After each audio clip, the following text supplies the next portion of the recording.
Hey everybody, I wanted to give you guys an update on what's going on. So about a week and a half ago, my husband and I decided to switch over to Johns Hopkins mid-cycle. We was looking like we weren't going to make weight for Shady Grove Fertility, so Johns Hopkins, after meeting with them and talking with them about the fact that they've worked with cancer patients and they have a really good, I mean they're state of the art for everything. So it was important that we work with doctors who really had the background with my endometrial cancer and were willing to try and work with us no matter what my weight was.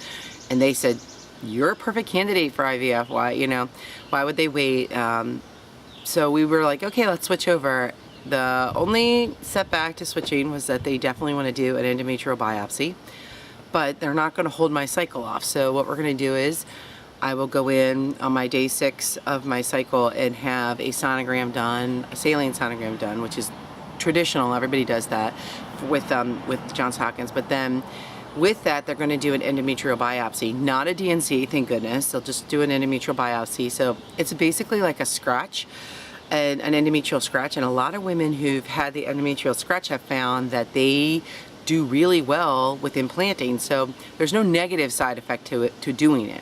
The only problem would be is if they do find cancer, they're going to harvest my eggs and then make me wait, and that I won't know until obviously the test results come back. But they'll freeze all my eggs and hopefully everything will work out that way so that we can just have the eggs, implanted if they do find cancer later on. So after they've done another 3-month cycle with me on Medigase, then they would put me back, hopefully in a month or 2 after that, when they can build my lining back up, then they can put me back on what they call a FET, a frozen embryo transfer. And those are really good. Like, a lot of women have high success rates with frozen embryo transfer. So I'm not completely discouraged, but I just really don't want them to find cancer. You know what I mean? Like, I've been working so hard to keep the cancer away. I don't really want to have it come back. So I'm fighting really hard with my body, for the last several months, taking progesterone and things to try and help, eliminate the need for me having to go back in. So anyway, yesterday Kevin and I went and picked up my medication. And I just, I gotta show you guys some of this insanity. Like, it's scary. Yeah, these are the needles that they gave me. This Bama's needle is like longer than my finger, okay? I was like, are you kidding me?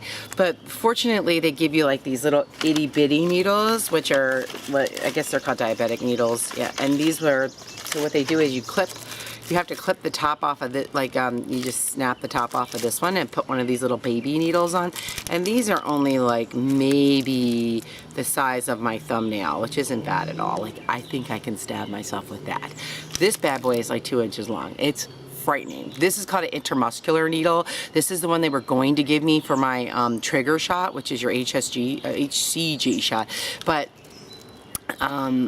they decided to go with a different, they went with Overdrill instead of Novarel. Novarel, I would have had to have done an intramuscular.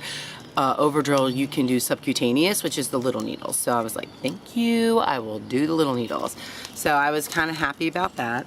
The other medication they had, well, the 2 meds that they had me on are Bravel and,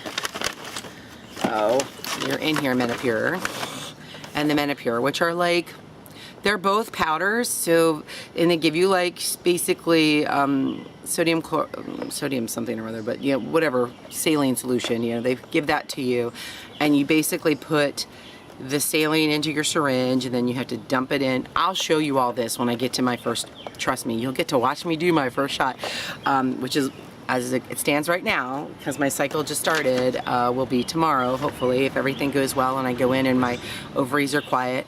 They'll do my first one tomorrow. And that's exciting. Like, I'm just thinking, oh my gosh, tomorrow, I'm starting tomorrow. Like, I can't even like fathom. This is just like been such a long wait, 8 years, over 8 years with Kevin and I trying to get pregnant, and finally no one would work with us, because of my weight and things like that. And now we're at a point where people are starting to, say, hey, we got to get her along. She's 40-some years old. We got to move her along in this. And so they really have been working with me. And Johns Hopkins is, like I said, they are top notch. They are like the best doctors. All of them know what they're doing. They've given me a lot to think about each time I go in there. So tomorrow morning we go in and I'll have a sonogram done. Just a regular sonogram to check my ovaries, and then they'll do blood work to make sure that I haven't contracted AIDS or any other, STDs in the last 6 months. I'm like, Kevin and I have had this huge, and Kevin has to have the testing done too. So we had this huge joke going on that, yeah, all those drug dealers we hang out with, and the prostitutes, and like seriously, like you think we've contracted this stuff? But I guess they have situations happen where like spouses cheat and things like that. And, I mean, I guess it happens, but it's just kind of funny. I'm like, oh gosh, seriously, we have to go through this because we just had it done in January, so we have to do it again. But that's okay. She's like, no, it's every 6 months. I'm like, are you kidding? Oh my gosh, that's crazy. But oh well, we'll see. So we have to have that blood work done, and then of course Kevin gets to do his fun part of it, which he's like not happy about, because now because it's Johns Hopkins, they do it a little differently than they used to do at Shady Grove. Shady Grove, he could do it at home and then bring it in. And no, he has to do it there at the office, and he's a little freaked out about that. So typical guy, right? Always getting freaked out about that kind of stuff, but it's not a big deal. To me, I'm like, just nobody's gonna be in there with you. Like, it's not like they don't have people doing this every day. So just relax and do your thing and come out and hand them the sample and move on. So I don't know, poor guy. But yeah, there's nothing fun about what we're going through. I mean, people who have babies naturally, there's nothing fun about this. For women who have to go through IVF, this is hard. It's shots every day and emotional turmoil and no guarantees. We could go through all this and come out in the end with no eggs and no baby. So there's really a high risk factor in disappointment. Where you get to the end of this and there's no baby, and you've spent thousands of dollars and there's nothing to show for it. So in a way, I just need people to understand that this is not a process anyone ever wants to go through. But when you've been trying as long as we have, and as many of the families that we've worked with are also going through years and years of infertility, it comes to a point where you just got to do it and give it a shot and see if it works. And that's where we are. I'm praying every day that this is going to be what we need and what we can work with, and hopefully everything will work out. But yeah, I'm excited though. I'm really excited, and I'm optimistic, and I'm happy. And I know that if I keep that attitude and I keep working with it, I mean, I have an acupuncturist that I work with, I'm eating healthy, I'm doing everything I need to be doing for myself. The things I can control, I am controlling. So, we just all have to kind of, take a step back and look at the facts that not everybody has the ability to get pregnant on their own. For whatever reason, our bodies don't always work with us. And to be considerate of people who are going through this process, because it isn't easy. It's very, very emotional, so emotional. And the best support you can give is just to give them a hug once in a while, or tell them that you're there for them, and that's about it. That's all you can do.